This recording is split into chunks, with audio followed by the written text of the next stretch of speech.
सत्य वचन, अमर वचन, जीवित वचन, दिव्य वचन, सत्य वचन, अमर वचन, जीवित वचन। साई दा बामा बनी दा बामा बगरे रे सनी रे सनी रे सनी रे सनी रे सा। दिव्य वचन, सत्य वचन, अमर वचन, जीवित वचन, दिव्य वचन, दिव्य वचन।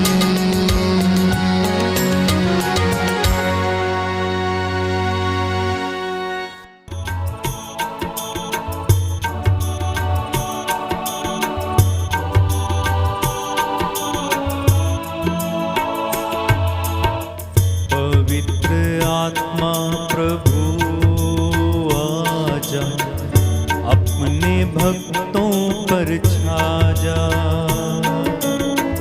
पवित्र आत्मा प्रभु आजा, अपने भक्तों पे छा जा। पवित्र आत्मा प्रभु आजा, अपने भक्तों पर छा जा। पवित्र आत्मा प्रभु आजा, अपने भक्तों पे छा जा। प्रेम का झरना बहा दे, मन में ज्योति जला दे। प्रेम का झरना बहा दे, मन में ज्योति जला दे। हाँ, प्रेम का झरना बहा दे, मन में ज्योति जला दे। प्रेम का झरना बहा दे, मन में ज्योति जला दे। एक साथ पवित्र आत्मा प्रभु आजा, अपने भक्तों पर छा जा। पवित्र आत्मा प्रभु आजा, अपने भक्तों पे छा जा। सत्य की राह चले हम, ऐसी ज्वाला जला दे। सत्य की राह चले हम, ऐसी ज्वाला जगा दे। हाँ, सत्य की राह चले हम, ऐसी ज्वाला जला दे। सत्य की राह चले हम, ऐसी ज्वाला जगा दे। पवित्र आत्मा प्रभु आजा, अपने भक्तों पर छा जा।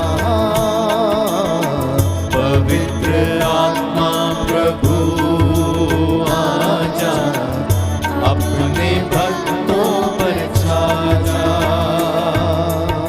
सत्य के साक्षी बने हम, ऐसी ज्वाला जला दे।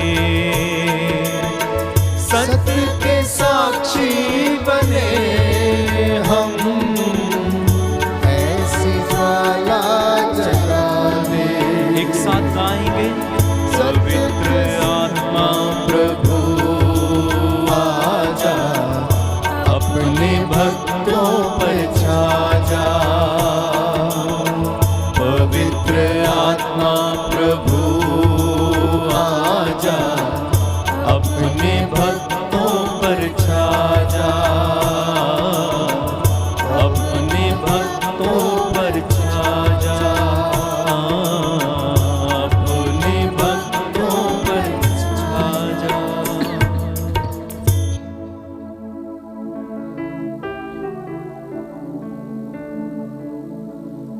प्यारे भाइयों और बहनों, पिछले दिनों हम चर्चा कर रहे थे कि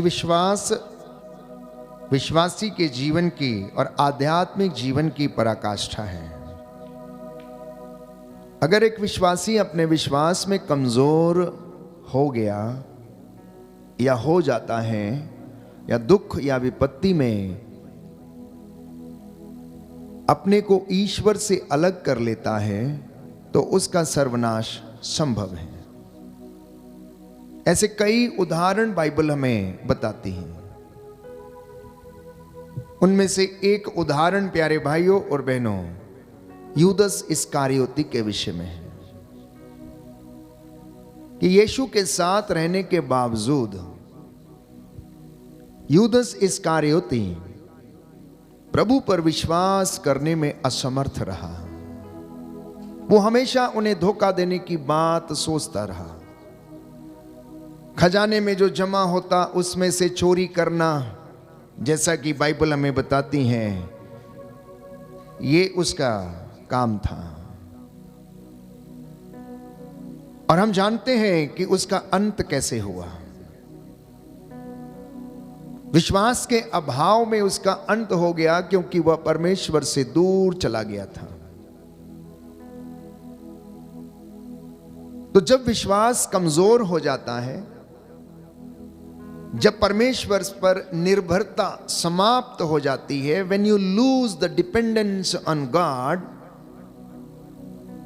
वो समय प्यारे भाइयों और बहनों हमारी दुर्गति का और सर्वनाश का समय होता है। इसलिए हमें सांसारिक चीजों पर भरोसा करने की अपेक्षा परमेश्वर पर भरोसा करने की आवश्यकता है। Learning to depend on God. और इसी क्रम में प्यारे भाइयों और बहनों प्रभु ने आज वचन दिया है कि मेरे बच्चों से कहो कि ये मात्र डिवोटी बनकर जीवन ना जिए, बल्कि शिष्य बने। और जो शिष्य बन चुके हैं वो प्रेरित बनने की कोशिश करें। प्यारे भाइयों और बहनों, भक्त से शिष्य बनना और शिष्य से प्रेरित बनना, ये प्रभु यीशु का आह्वान है। ये मसीही जीवन का निमंत्रण है। कई लोग पूरी जिंदगी डिवोटी बनकर गुजार देते हैं, लेकिन शिष्य कभी नहीं बनते हैं, क्योंकि शिष्य बनने के लिए ओबीडियंस की आवश्यकता है, गुरु की आज्ञा का पालन करने की आवश्यकता है। और यदि आप आज्ञा पालन सीख भी गए हैं तो प्यारे भाइयों और बहनों उसे एग्जीक्यूट करने की आवश्यकता है, दिखाने की आवश्यकता है। तो आज्ञा पालन के तहत हम प्रेरिताई का कार्य करते हैं। और जब कोई व्यक्ति प्रेरिताई का काम करता है तो प्रेरिताई के काम में शहादत हमें देनी पड़ती है। अपोस्टलशिप प्यारे भाइयों और बहनों, उसमें मार्टरडम निश्चित है, यानी कि शहादत निश्चित है। मसीही जीवन का क्रम इस तरीके से आगे बढ़ना चाहिए। भक्त से शिष्य, शिष्य से प्रेरित और प्रेरित से शहादत। और वो शहादत जब हम उसके विषय में पढ़ते हैं, यीशु के नाम पर दी गई है, परमेश्वर के नाम पर जो शहीद हुए हैं, वो दूतों की संगति में, संतों की मंडली में पाए जाएंगे, जो अपने वस्त्रों को यीशु के पवित्र लहू के साथ धो चुके हैं। बोलिए आमेन, आमीन, हालेलुया, हालेलुया, हालेलुया, हालेलुया। हे प्रभु यीशु, हे प्रभु यीशु, मुझे जीवन का मार्ग दिखाइए। मुझे जीवन का मार्ग दिखाइए। Hallelujah, hallelujah. संसार के माया मोह से संसार के माया मोह मेरी से दृष्टि हटा दीजिए। मेरी दृष्टि हटा दीजिए। मुझे अपने मार्ग द्वारा मुझे अपने मार्ग द्वारा नव जीवन प्रदान कीजिए। नव जीवन प्रदान कीजिए। Hallelujah, hallelujah, hallelujah. हालेलुया। तो ये काम कैसे होगा? कि हम भक्त से शिष्य बने, और जब हम शिष्य बन जाते हैं तो प्रेरित बने, और जब हम प्रेरित की श्रेणी में आ जाते हैं तो हम शहादत के लिए तैयार रहे। इसके लिए परमेश्वर के वचन में विश्राम करने की आवश्यकता है। We need to rest in the word of God। और जब तक कोई व्यक्ति परमेश्वर के वचन में विश्राम नहीं करता, तब तक वो इन सब बातों को नहीं कर पाता। तब तक वो यूं ही रिचुअलिस्टिक व्यक्ति बनकर रह जाएगा। सुबह को उठना, प्रार्थना बोलना, उसके बाद अपना काम करना, दोपहर को फिर प्रार्थना करना, शाम को फिर रोजरी बोलना, लेकिन जुबान कभी अच्छी नहीं होती, कान कभी मानते नहीं, दिन भर लड़ाई झगड़ा, मन मुटाव और निंदा की बातें वो कभी जाती नहीं। प्यारे भाइयों और बहनों, जब आप प्रेरित बन जाते हैं तब ये सब कुछ समाप्त हो जाता है, सब कुछ नया बनता है। तो इसलिए बाइबल हमें बताती है, लूकस के सुसमाचार अध्याय 10 पद संख्या 39 में हम पढ़ते हैं कि मरियम यीशु के चरणों में बैठी, उसने उसके वचन को सुना, जो उससे यीशु कहता है कभी नहीं ले लिया जाएगा, कोई नहीं ले सकता उनसे। परमेश्वर के पुत्र यीशु ने उसको जो वचन सुनाया उसकी जिंदगी के लिए था, उसके जीवन के लिए था, उसके विश्वास की बढ़ोतरी के लिए था। क्योंकि यीशु सदा एक रूप रहता है, उसका वचन कभी पुराना नहीं होता, हमेशा नया है, और उसकी कृपा बाइबल कहती है हर दिन नई होती है। इब्रानियों के पत्र अध्याय 13 पद संख्या 8 में हम पढ़ते हैं कि यीशु सदा एक रूप बने रहते हैं, हमेशा एक रूप रहते हैं। जैसा वो आदि में था वैसा अब है, हमेशा हमेशा तक रहेगा। और आदि में कैसा था? वो शब्द था। योहन के सुसमाचार अध्याय 1 पद संख्या 1 से 2 में पढ़ते हैं कि आदि में शब्द था और शब्द ईश्वर के साथ था और शब्द ही ईश्वर था और शब्द देह बना और उसने हमारे बीच में निवास किया। लोगों ने इस वचन को सुना, कईयों ने विश्वास किया, कईयों ने विश्वास नहीं किया। उन्होंने उस शब्द को देखा, यीशु को देखा, उनके सामने खड़ा था, उनके सामने चमत्कार कर रहा था, लेकिन वे विश्वास नहीं कर पाए। उनमें से बहुत सारे लोग जो उनके साथ रहते थे उन्हें छोड़कर भाग गए। अंततः यीशु ने योहन के सुसमाचार अध्याय 6 पद संख्या 68 में हम पढ़ते हैं कि अपने शिष्यों से कहा, सब लोग मुझे छोड़कर चले गए हैं, क्या तुम भी छोड़कर चले जाना चाहते हो? तो पेतरुस जवाब देता है, हम आपको छोड़कर कहां जाएं? हम आपको छोड़कर कहां जाएं? आपके वचनों में अनंत जीवन का संदेश है। आपके वचनों में अनंत जीवन का संदेश है।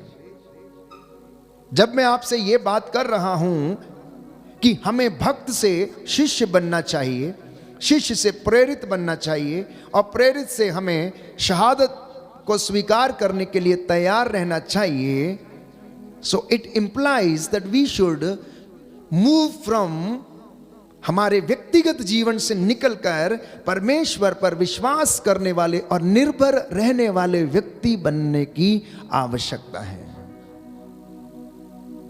Moving from the age of individuality to dependence on God, अपने व्यक्तिगत जीवन से निकलकर परमेश्वर के ऊपर निर्भर होने के लिए एक क्रिस्तीय जीवन के लिए हम बुलाए गए हैं।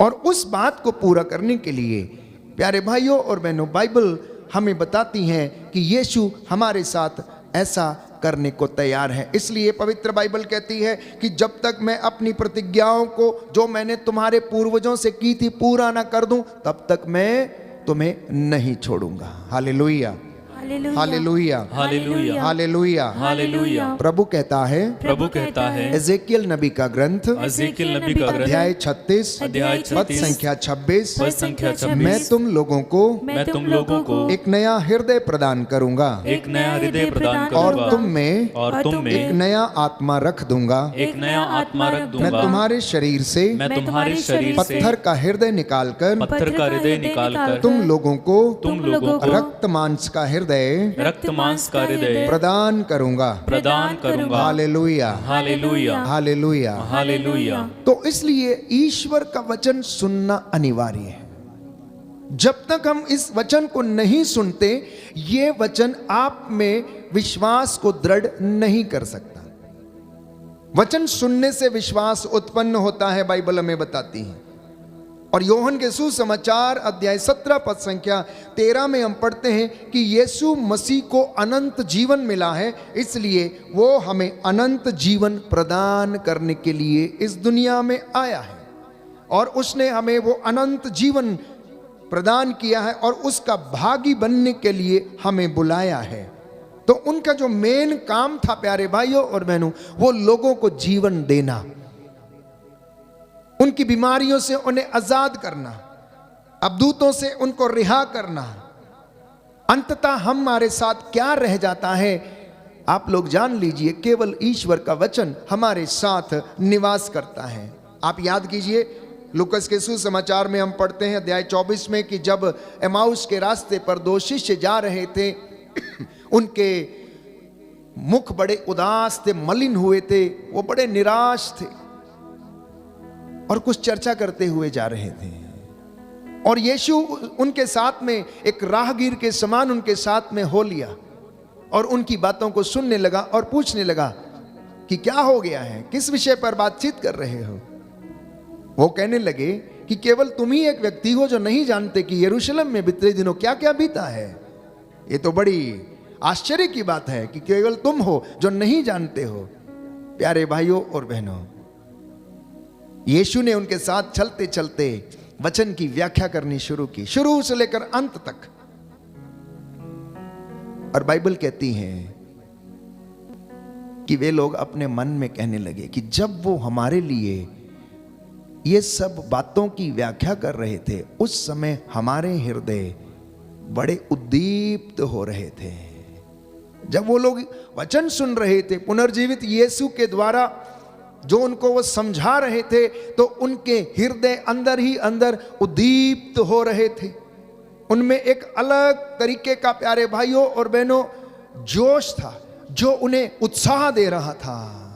और वो संध्या के समय उन्हें क्या करते हैं, बुलाते हैं और यीशु उनके साथ में रहते हैं। और वे लोग यीशु को रोटी तोड़ते वक्त पहचान लेते हैं। अभी भी यहां तक वे लोग एक भक्त की श्रेणी में ही रहे, भक्त से एक शिष्य बनकर ही जीवन बिताते रहे, लेकिन वो शहादत के लिए तैयार नहीं थे, प्रेरित बनने के लिए तैयार नहीं थे। शिष्यों में प्रेरिताई का कार्य जब शुरू हुआ तो पवित्र आत्मा के उतरने के बाद, और जब वो लोग पवित्र आत्मा के द्वारा पूर्ण रूप से भर गए तो शहादत के लिए तैयार हो गए। इसलिए उसके बाद उन्होंने फिर परवाह नहीं की, उन्होंने फिर परवाह नहीं की। पहले केवल वो लोग डिवोटी रहे होंगे, यीशु ने बुलाया तो शिष्य बन गए, लेकिन शिष्य वहीं तक रहे जब तक पवित्र आत्मा उनके ऊपर नहीं उतरा, प्रेरित नहीं बने। पवित्र आत्मा के वरदान जब उनके अंदर भर गए, डर खत्म हो गया, भय खत्म हो गया, तब वे लोग अपने प्राणों को निछावर करने के लिए तैयार हो गए। फिर उन्होंने पीछे मुड़कर नहीं देखा। Hallelujah, hallelujah. यीशु की स्तुति हो, यीशु को धन्यवाद, यीशु की आराधना हो, यीशु की आराधना हो, यीशु की महिमा हो, यीशु की महिमा, यीशु को धन्यवाद। यीशु को धन्यवाद। Hallelujah, hallelujah, hallelujah. हालेलुया। तो संत जेरोम लिखते हैं कि ignorance of the word of God is ignorance of Jesus Christ. Ignorance of word of God is ignorance of Jesus Christ. मतलब इस वचन की अगर हमें पता नहीं है या हम इस वचन को यदि नहीं जानते हैं, तो इसका सीधा सा मतलब है कि हम यीशु को भी नहीं जानते हैं। और जब तक हम सुसमाचार सुनाते वक्त यीशु की चंगाई और उनके चमत्कारों की घोषणा ना करें, तब तक प्यारे भाइयों और बहनों वो सुसमाचार की घोषणा नहीं कहलाती। हमें प्रभु यीशु के सुसमाचार की घोषणा करते वक्त उनके चिन्ह चमत्कारों, उनकी दया और उनके जो कंपैशन थी लोगों के ऊपर, उसको सुनाना अत्यंत आवश्यक है। यीशु ने किस तरह से लोगों की सेवा की, किस तरह से रोगियों को चंगा किया, किस तरह से उन्होंने चिन्ह चमत्कार और मिरेकल्स किए, जब भी आप घोषणा करते हैं सुसमाचार की तो उनको अवश्य बताना चाहिए। So the proclamation is not a proclamation if you don't take the name of Jesus' miracle and healing. वो तब तक प्यारे भाइयों और बहनों सुसमाचार नहीं बनते जब तक कि हम यीशु का नाम ना लें, जब तक हम यीशु की चंगाई की घोषणा ना करें, तब तक वो सुसमाचार नहीं बनता है। सुसमाचार अनंत जीवन का संदेश है और वो अनंत जीवन यीशु मसीह देता है। रोमियो के पत्र अध्याय 10 पद संख्या 17 में हम पढ़ते हैं, जब हम विश्वास की चर्चा करते हैं कि सुनने से विश्वास उत्पन्न होता है और जो सुना जाता है वो ईश्वर का वचन है। लूकस के सुसमाचार अध्याय 5 पद संख्या 1 में हम पढ़ते हैं कि पेतरुस ने यीशु मसीह के पूरे जीवन को देखा। लूकस का सुसमाचार अध्याय 5 पद संख्या 1। पेतरुस जो यीशु के साथ रहता था, उसने यीशु की बातों को सुना। लिखा है, एक दिन ईसा गनेजरेत की झील के पास थे। लोग ईश्वर का वचन सुनने के लिए उन पर गिरे पड़ते थे। उस समय उन्होंने झील के किनारे लगी 2 नावों को देखा। मछुए उन पर से उतरकर जाल धो रहे थे। ईसा ने सिमोन की नाव पर सवार होकर उसे किनारे से कुछ दूर ले चलने के लिए कहा। इसके बाद वे नाव पर बैठे हुए जनता को शिक्षा देते रहे। उपदेश समाप्त करने के बाद उन्होंने सिमोन से कहा, नाव गहरे पानी में ले चलो और मछलियां पकड़ने के लिए अपने जाल डालो। सिमोन ने उत्तर दिया, गुरुवर, रात भर मेहनत करने पर भी हम कुछ नहीं पकड़ सके, परंतु आपके कहने पर मैं जाल डालूंगा। आपके कहने पर मैं जाल डालूंगा। यीशु के आजू बाजू भीड़ की भीड़ वचन सुनने के लिए बैठी हुई थी। क्योंकि यीशु सबको दिख जाए, इसलिए यीशु सिमोन की नाव पर चढ़ गए और समुद्र के किनारे जो नावें लगी हुई थीं उस पर बैठकर लोगों को वचन सुनाने लगे। पेतरुस बड़े ध्यान से सुन रहा था कि यीशु क्या कह रहे हैं। He was amazed on his teachings the way Jesus was teaching. Petrus असमंजस में जरूर पड़ गया होगा, आश्चर्यचकित जरूर हो गया कि जिस अधिकार के साथ यीशु इन तमाम लोगों को और भीड़ को वचन सुना रहे थे। प्यारे भाइयों और बहनों, यीशु अधिकार के साथ बोल रहे थे। इसलिए जब उनसे यीशु ने कहा कि अब तुम, इसके बाद शिक्षा देते रहे। उपदेश समाप्त होने के बाद उन्होंने सिमोन से कहा, नाव गहरे पानी में ले चलो। वचन सुनाने के बाद, शायद वचन सुनाने से पहले यीशु पेतरुस से बोलते नाव गहरे पानी में ले चलो, तो वो नहीं मानता या नहीं सुनता, या हो सकता विश्वास नहीं करता। लेकिन जब उसने विश्वास आ गया, जब उसने वचन सुना और उसने विश्वास किया, उन्होंने यीशु के अधिकार को देखा, वो असमंजस में पड़ गया, आश्चर्यचकित था कि यीशु किस अधिकार के साथ बोल रहे हैं और अब दूतों को डांटते हैं। तो उसने कहा कि रात भर मेहनत किया है, कुछ नहीं मिला है, लेकिन फिर भी आपके कहने पर मैं जाल डालूंगा। और उसने डाला। लिखा है आगे, प्यारे भाइयों और बहनों, ऐसा करने से बहुत अधिक मछलियां फंस गईं और जाल फटने को हो गया। उन्होंने दूसरी नाव को अपने साथियों को इशारा किया कि आकर हमारी मदद करें।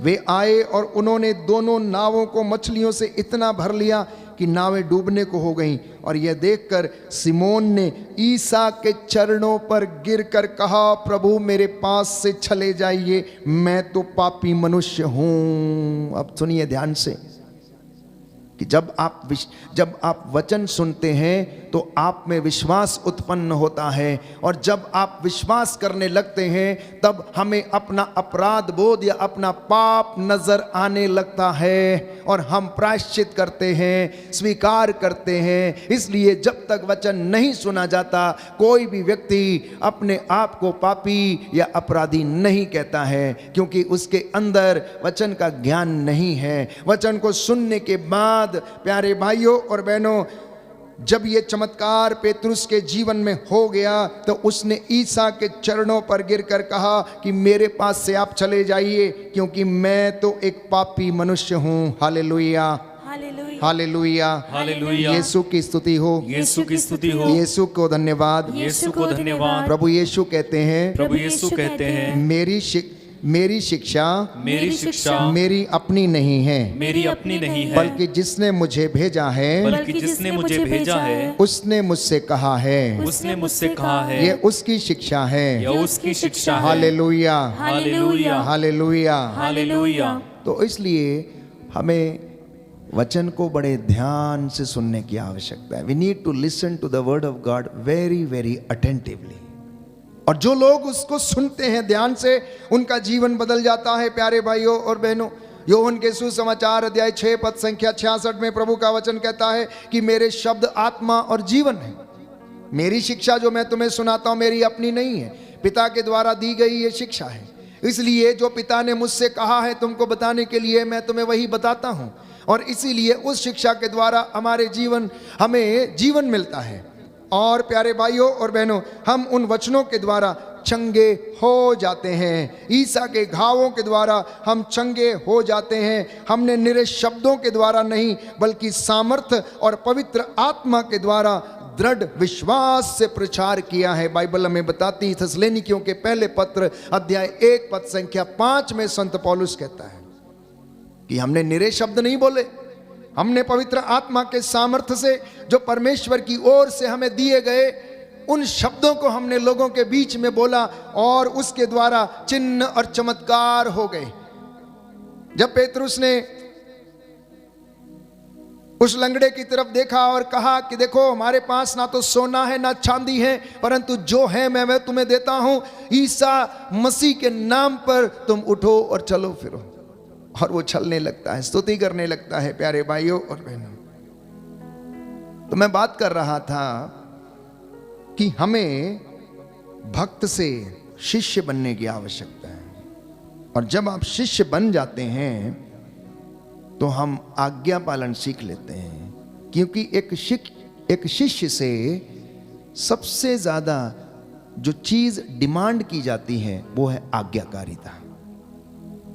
और जब कोई व्यक्ति आज्ञाकारी हो जाता है तो प्यारे भाइयों और बहनों, वो परमेश्वर के जीवन को आनंद पूर्वक जीने लगता है।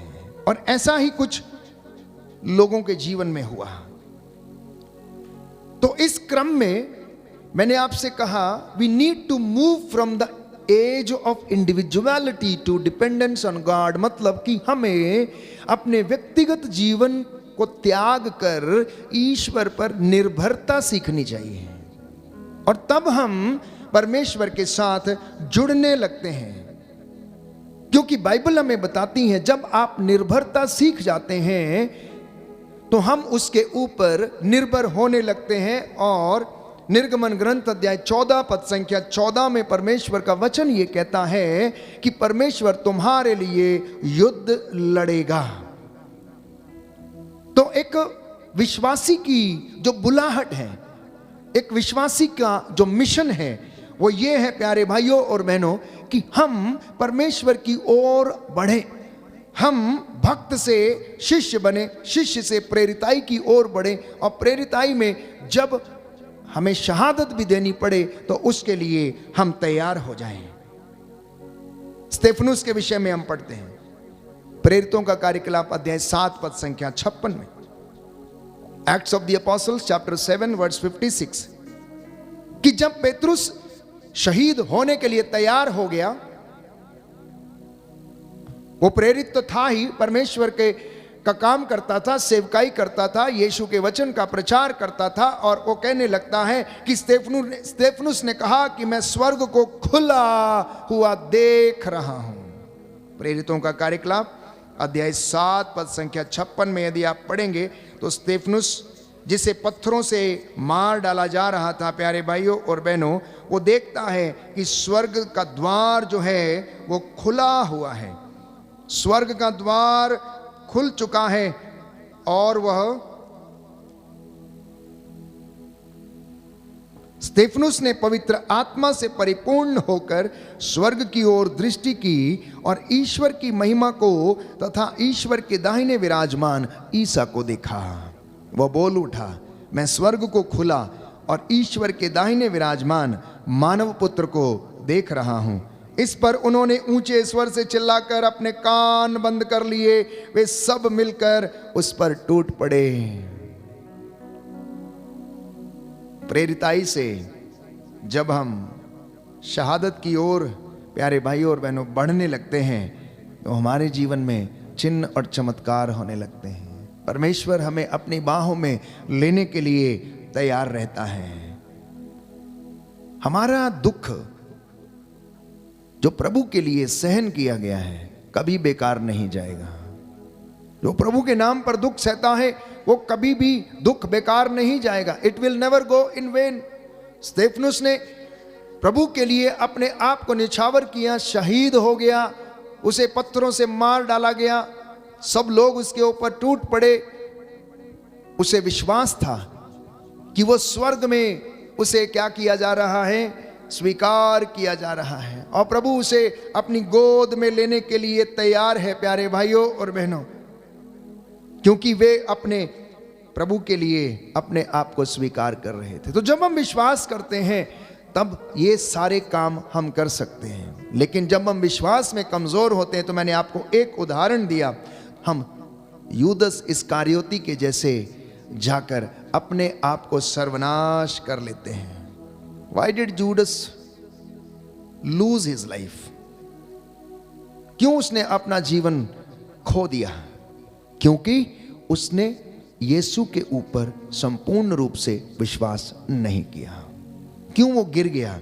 क्योंकि वह यीशु के दूर चला गया था। वो यीशु से दूर चला गया था।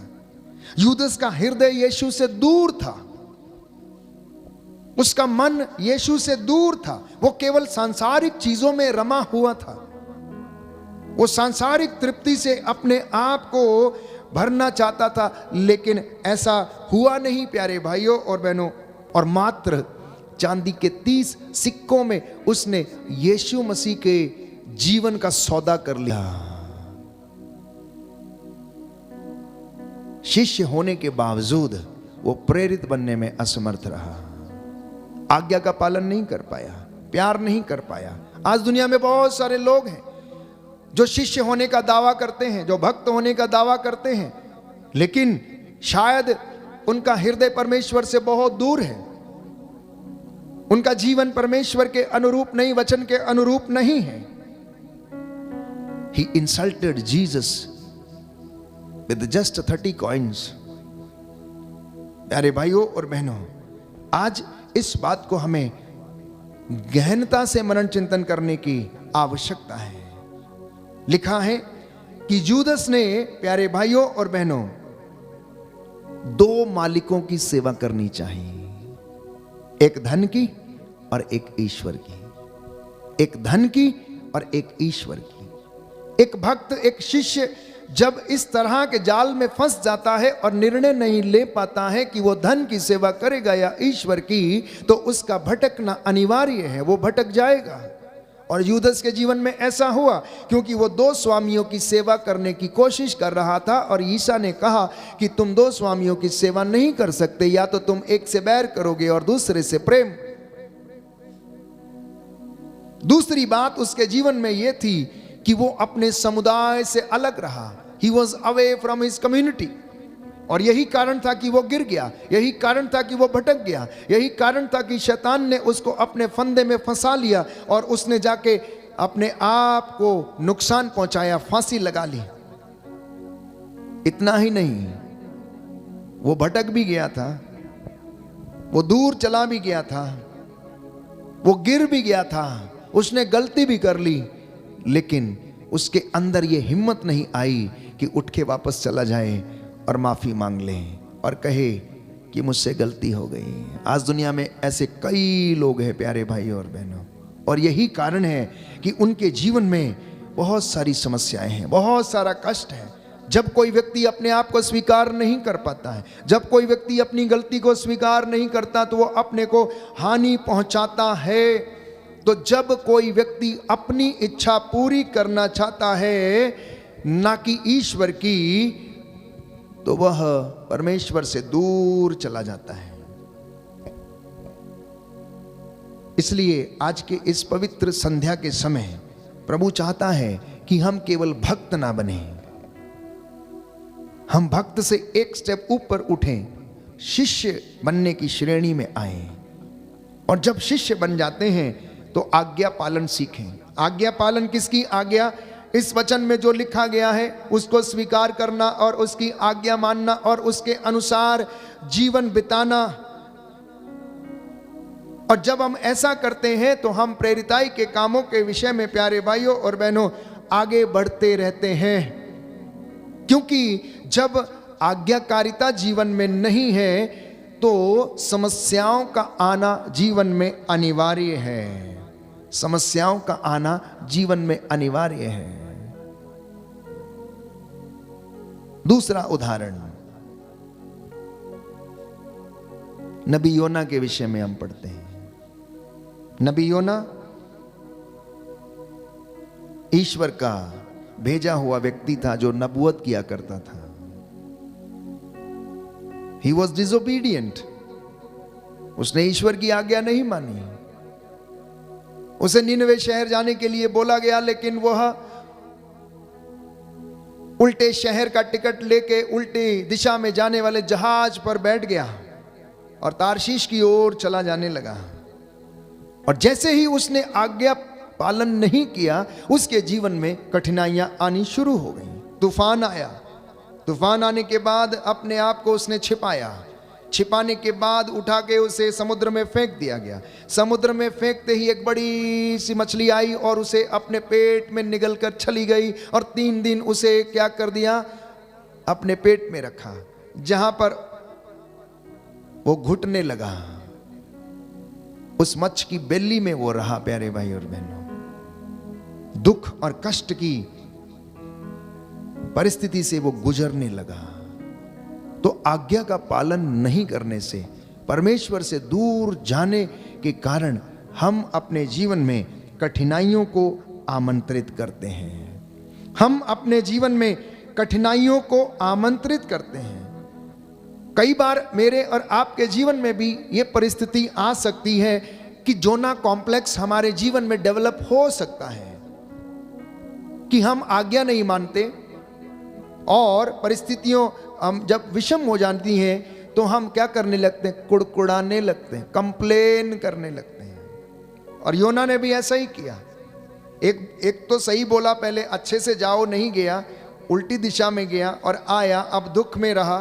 फिर से प्रभु ने उस पर दया किया, उसको बाहर लाकर समुद्र के किनारे मच्छ ने उगल दिया।